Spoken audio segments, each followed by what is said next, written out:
The Meridian Station hung in the void like a geometric flower, its modular sections extending from the central hub in patterns that suggested both human engineering and alien aesthetic sensibilities.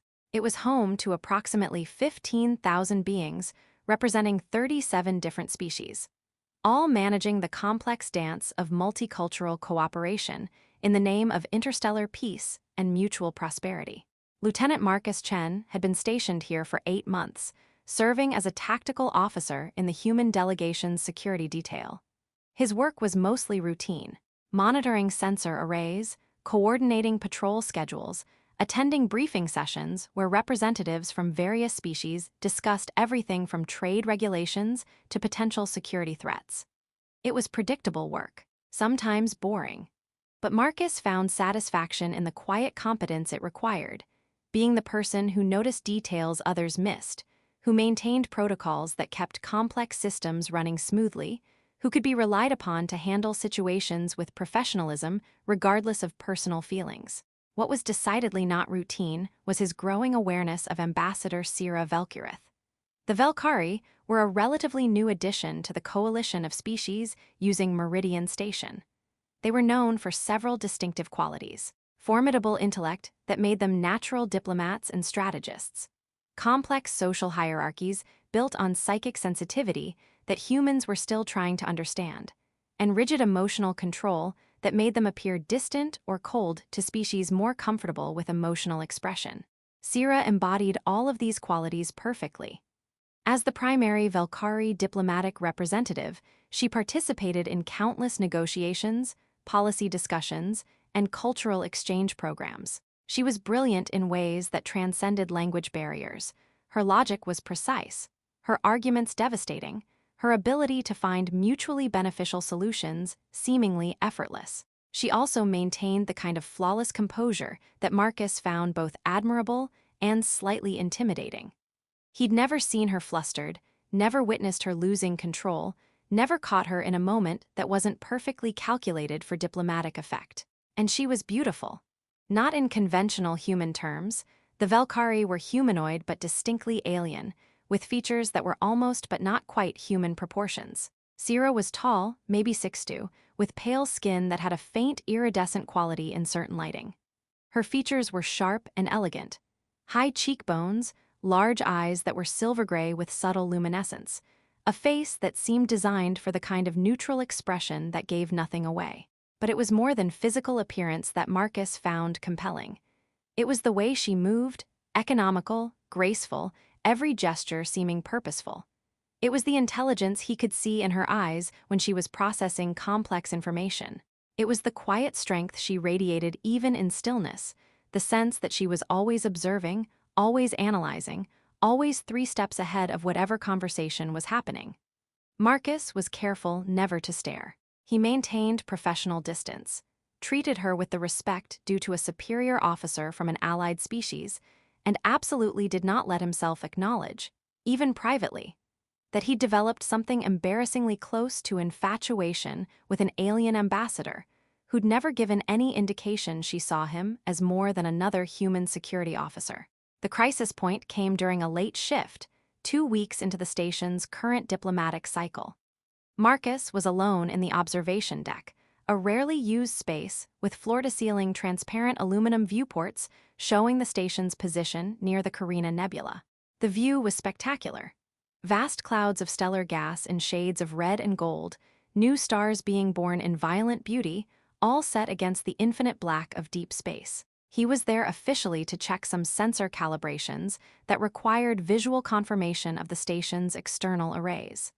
But really, he was there because the view helped him think, and he'd been doing a lot of thinking lately, specifically about Sera. That day's council session had been particularly intense. A disputed trade route needed resolution, with multiple species claiming rights to the same corridor based on different historical precedents and legal frameworks. The debate had gone on for hours, voices getting heated, logical arguments giving way to emotional accusations. Sera had remained perfectly calm throughout. She'd listened to every argument with apparent patience, made careful notes, asked clarifying questions that revealed the actual concerns beneath the political posturing. And then, when the various parties had exhausted their prepared statements, she'd presented a solution so elegantly logical that it left everyone slightly stunned. The solution addressed every species' core concerns while requiring minimal compromise from any single party. It reframed the entire dispute in ways that made continued arguing seem pointless. And she'd presented it all with the kind of calm neutrality that made emotional manipulation impossible. This wasn't political maneuvering. This was just the logical solution if everyone could set aside ego and territorial impulses. The opposition had collapsed in minutes. The treaty revision was approved, and Sera had thanked everyone for their thoughtful participation with exactly the level of gracious formality that prevented anyone from feeling either patronized or diminished. Marcus had watched the whole thing from his position at the security station, ostensibly monitoring for potential disruptions, but really just marveling at how Sera navigated complexity that would have overwhelmed most people. Now, standing at the viewport with his datapad supposedly showing sensor calibration data, but really just displaying a screensaver he wasn't paying attention to, Marcus found himself replaying the session in his mind. The way Sera had remained perfectly composed while systematically dismantling every weak argument. The subtle shift in her posture when she was preparing a particularly devastating logical point, shoulders squaring almost imperceptibly, head tilting just slightly as she found the exact right words. The moment when her primary opponent had realized they'd lost the debate. And instead of pressing her advantage, Sera had offered them graceful retreat by acknowledging the legitimacy of their underlying concerns even while rejecting their proposed solution. "So beautiful," Marcus whispered to himself, the words barely audible even to his own ears. He wasn't thinking about physical appearance, though Sera was certainly striking. He was thinking about the elegant precision of her mind, about the strength it took to maintain that level of composure in situations designed to provoke emotional reactions, about the way she navigated complex political waters with grace that made it look effortless when Marcus knew, from his own security briefings on the various factions and their agendas, that it was anything but. He was thinking about intellectual beauty, emotional strength, the kind of qualities that transcended species and culture to represent something fundamentally admirable in any sentient being. What Marcus didn't know, what he had no way of knowing because human Vel'kari cultural exchange was still relatively new and many nuances hadn't been properly documented in the briefing materials, was that Vel'kari could perceive emotional intent. Not quite telepathy. They couldn't read thoughts or access specific memories, but they could sense the emotional resonance behind words, could feel sincerity or deception, could perceive meaning that went deeper than surface language. It was an evolutionary adaptation from their home world, where complex social hierarchies required individuals to navigate intricate webs of obligation and alliance. Being able to sense true intent prevented manipulation, allowed for more honest communication despite elaborate social protocols, created foundation for the kind of cooperative civilization the Vel'kari had built.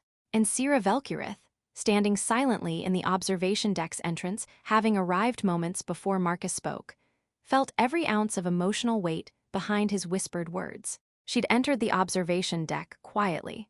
Her species moved with natural stealth, footfalls nearly silent even on metal decking, intending to use the space for her own contemplation after the exhausting council session. She'd noticed Marcus standing at the viewport, had been about to leave to preserve his privacy when he spoke. And she felt it, genuine admiration, not lust or objectification but deep appreciation for her as a person. Recognition of qualities she worked hard to embody but rarely received acknowledgement for maintaining. Sincerity, so complete it bypassed all her careful emotional defenses because there was no manipulation to defend against, just honest recognition offered without expectation of response. The emotional resonance pierced something in Sera that she'd spent her entire adult life keeping carefully protected. "Lieutenant Chen," she said, her voice calm but carrying undertones that Marcus would need to learn to recognize as significant emotion carefully controlled. Marcus spun around so fast he nearly dropped his datapad, his face going through a rapid progression of expressions. Surprise, horror, embarrassment, then professional composure, desperately attempting to reassert itself over the others. "Ambassador Vel'kirith," he managed, his voice tight. "I didn't realize. I apologize if I was. That was inappropriate and I." "You did not realize I was present," Sera said, stepping forward into the viewport's light. The nebula behind her created a spectacular backdrop that made her seem even more otherworldly. "And you spoke words you believed private. Among my people, this creates particular situation." Marcus felt his embarrassment deepen into something approaching genuine distress. This was worse than just being caught talking to himself. He'd been admiring a superior officer, an alien ambassador whose culture he barely understood, and she'd heard him. Worse, there was something in her expression that suggested she understood exactly what he'd meant. "I apologize," Marcus said, falling back on professional formality because he had no idea how else to handle this. "That was inappropriate. I didn't mean to make you uncomfortable or..." "Uncomfortable," Sera repeated, as if testing the word's applicability. "You believe your words would cause discomfort." Yes." Marcus felt like he was navigating a minefield without a map. "I was clearly admiring you in ways that are probably not appropriate given our professional relationship and cultural differences. I understand if this creates issues, and I'm happy to request reassignment if..." "Stop," Sera said, the single word carrying enough weight to cut through Marcus's spiraling anxiety. "You are making assumptions based on incomplete cultural understanding. Allow me to explain what actually occurred here." Sera moved closer to the viewport, positioning herself where she could see both Marcus and the spectacular nebula beyond. Her expression remained controlled, but Marcus was beginning to notice subtle variations. The slight widening of her eyes suggesting she was processing something significant, the almost imperceptible tension in her shoulders indicating she was struggling with emotions she was carefully managing. "Lieutenant Marcus," she said, using his given name for the first time he could recall. "You must understand something fundamental about my people. We can perceive emotional intent. Not thoughts. I cannot read your mind or access your specific memories, but I can sense the emotional resonance behind words. Sincerity, deception, the weight of meaning that underlies surface language." Marcus felt a cold weight settle in his stomach. "So you sensed everything I was thinking when I said that." "Not thoughts," Sera corrected, "but emotional truth. When you spoke those words, so beautiful, I felt the sincerity behind them. I perceived that you were not commenting on physical appearance alone, though I do not deny that may be a component. You were recognizing qualities beyond surface: intelligence, strength, grace under pressure. You appreciated these things without expectation or agenda. This is..." She paused, clearly searching for the right words. "This is rare." Marcus didn't know how to respond to that, so he remained silent while Sera continued. "Among my people, words spoken with that degree of sincerity, offered without expectation of acknowledgement or reciprocation, expressed when the speaker believes themselves unobserved, are considered something more significant than simple compliment. They are recognition. Declaration of seeing someone truly, not as role or function, but as individual worthy of admiration for qualities they possess rather than positions they hold." She took a careful step closer, and Marcus could see vulnerability in her expression he'd never witnessed before. Sera Vel'kirith, who maintained perfect diplomatic composure through the most contentious negotiations, was showing genuine uncertainty. "This creates complexity," Sera continued. "Among Vel'kari, when one individual recognizes another so completely and sincerely, social protocols require response. Not reciprocation necessarily, but acknowledgement that recognition was received and its significance understood."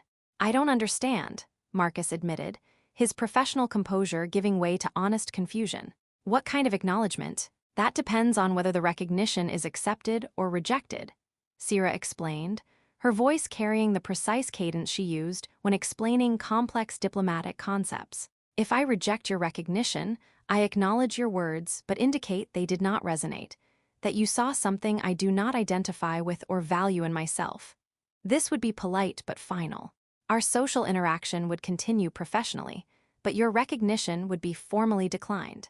"And if you accept?" Marcus asked, though he wasn't entirely sure he wanted to know the answer. Sera's expression shifted through emotions Marcus was only beginning to be able to read. Fear mixed with hope, vulnerability struggling against her usual rigid control.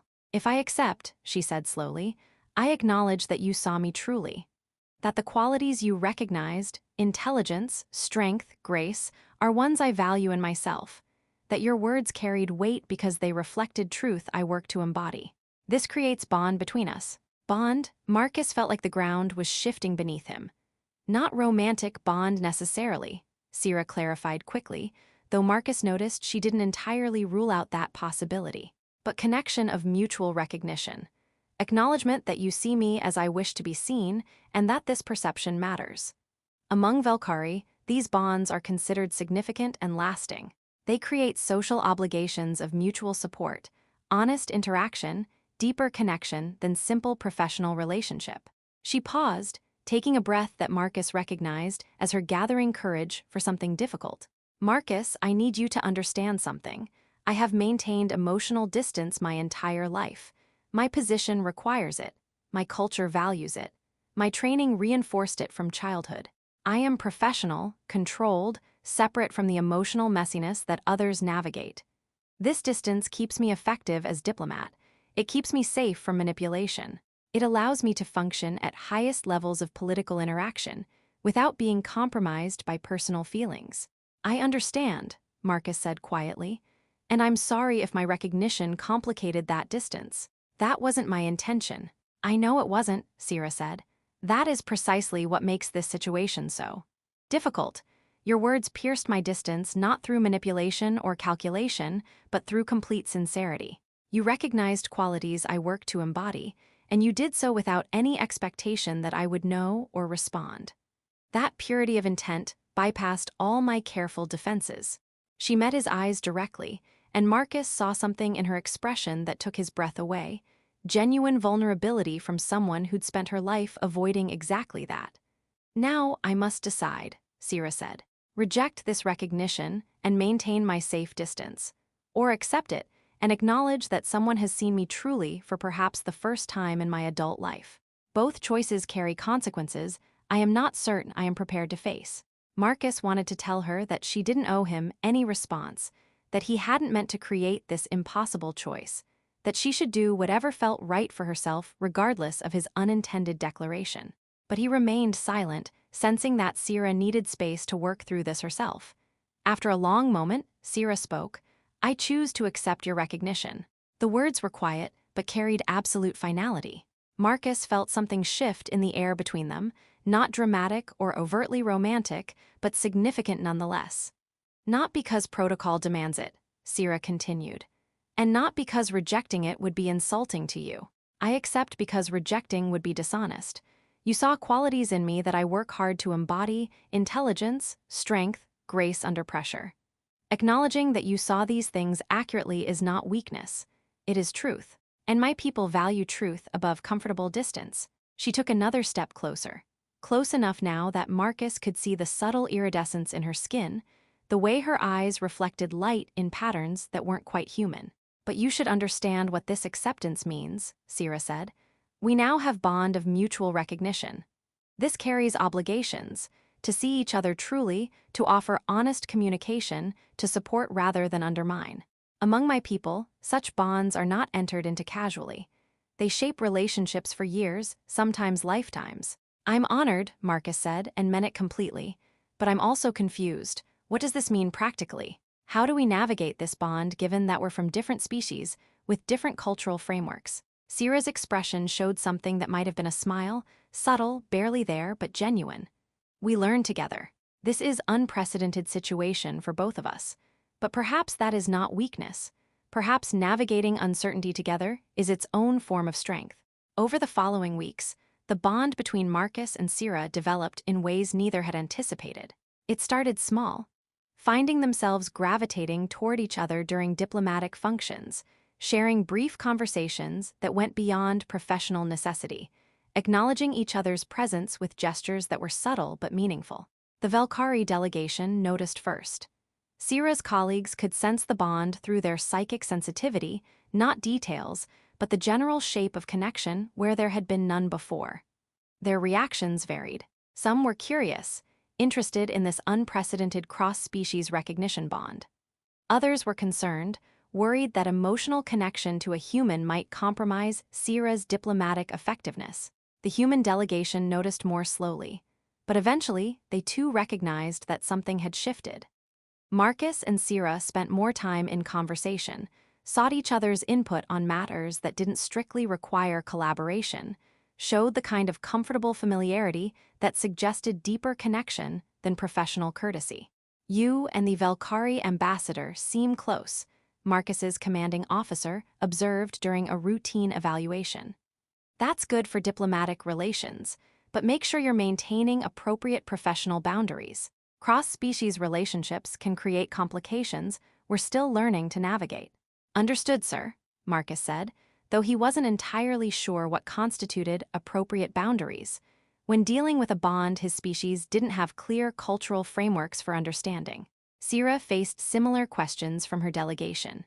The Vel'kirith had protocols for recognition bonds, but those protocols assumed both parties were Vel'kirith, operating within shared cultural context. A bond with a human, someone who couldn't sense emotional intent, who came from a culture with completely different approaches to relationships and emotional expression, was uncharted territory.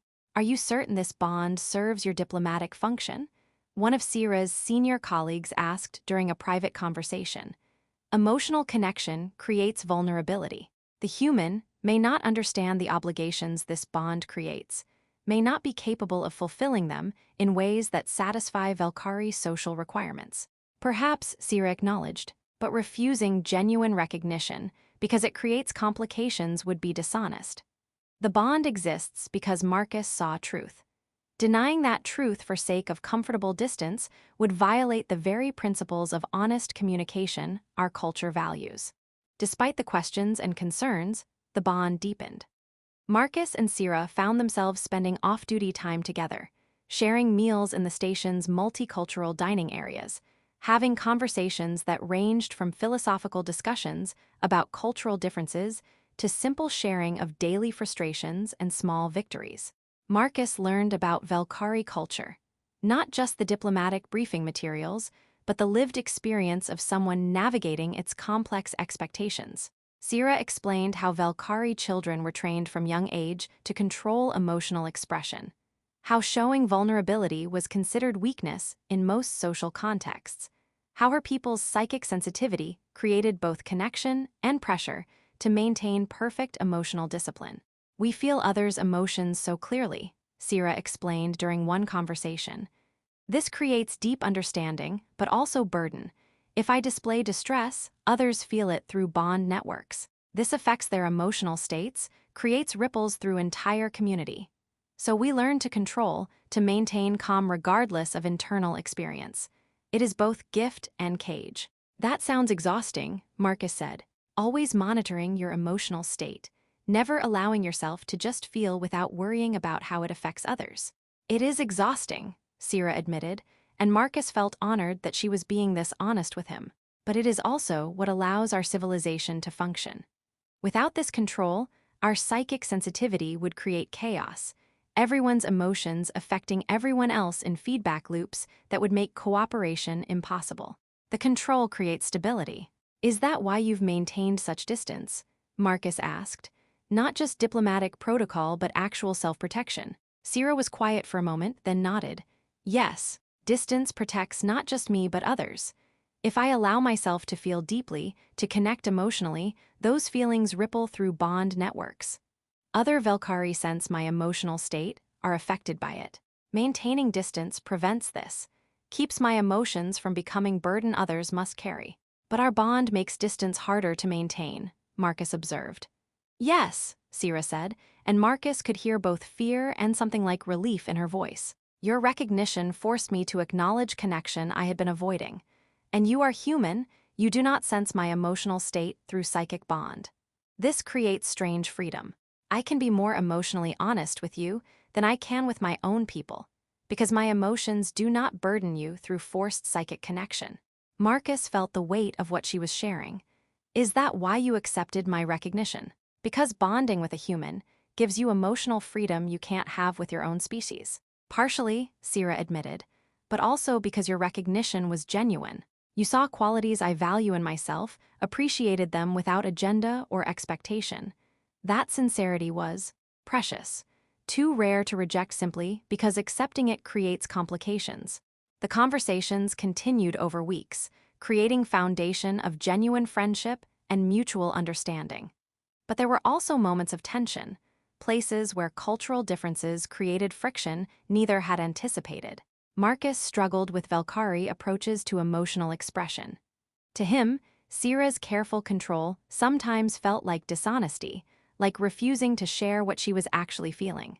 She'd maintain perfect composure during situations that Marcus could see were affecting her deeply, and her refusal to acknowledge that distress frustrated him. "You don't have to hide what you're feeling from me," Marcus said, after one particularly difficult diplomatic session where Sera had been attacked